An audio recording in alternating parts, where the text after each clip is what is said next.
رجب المرجب اسلامی سال کا 7واں مہینہ ہے اور یہ ان 4 مہینوں میں سے ایک مہینہ ہے جس کو قرآن کریم نے اشہر حرم کہا، یعنی حرمت والے مہینے، اور یہ ان حرمت والے مہینوں میں سے یہ پہلا مہینہ ہے۔ اور نبی اکرم صلی اللہ علیہ وسلم کی بعثت سے پہلے یعنی ایام جاہلیت میں بھی اس مہینے کو مقدس مانا جاتا تھا۔ صحابہ کرام فرماتے ہیں کہ یا رسول اللہ صلی اللہ علیہ وسلم، ہم زمانہ جاہلیت میں رجب المرجب میں ایک جانور ذبح کیا کرتے تھے اور اس جانور کو ذبح کر کے لوگوں میں تقسیم کیا کرتے تھے۔ کیا ہم اب اسلام لانے کے بعد بھی یہ کام کرتے رہیں؟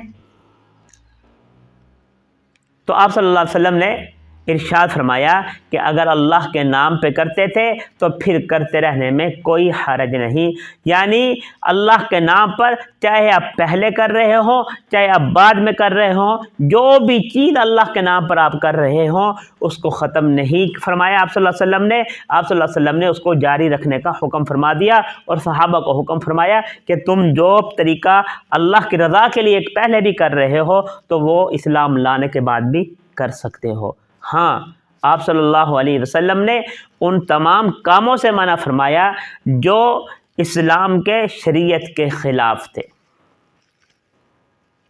اور آپ صلی اللہ علیہ وسلم جب رجب کا مہینہ شروع ہوتا تو آپ صلی اللہ علیہ وسلم رمضان المبارک کی تیاری شروع فرما دیا کرتے تھے۔ رجب کے شروع ہوتے ہی آپ صلی اللہ علیہ وسلم رمضان المبارک کی تیاری شروع فرما دیا کرتے تھے۔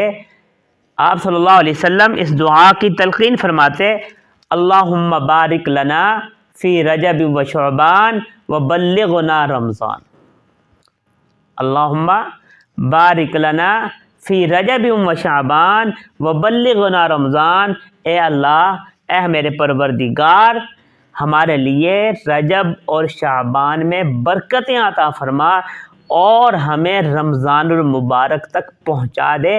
آپ صلی اللہ علیہ وسلم یہ دعا فرمایا کرتے تھے کہ ان 2 مہینوں میں اتنی برکت عطا فرما دے تاکہ ہم رمضان المبارک کی جو نعمتیں ہیں، جو بابرکت گھڑیاں ہیں، جو اس کی رحمتیں ہیں، جو اس کی فضیلتیں ہیں، وہ ہم سمیٹ سکیں۔